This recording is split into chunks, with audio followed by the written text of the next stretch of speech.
অন্তিম সময়ে রয়েছে ফিফা বিশ্বকাপ 2026, আর মাত্র 4টি ম্যাচ। এরপরই শিরোপার স্বাদ পাবেন 23তম বিশ্বজয়ীরা। কে হবেন সর্বোচ্চ গোলদাতা, সেটি নিয়েই যেন আগ্রহ সবার তুঙ্গে।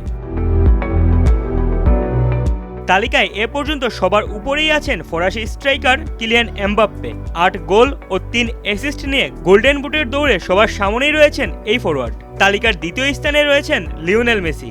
এমবাপ্পের মতো তার গোল সংখ্যা 8, তবে অ্যাসিস্টে পিছিয়ে থাকায় তিনি রয়েছেন দ্বিতীয় স্থানে।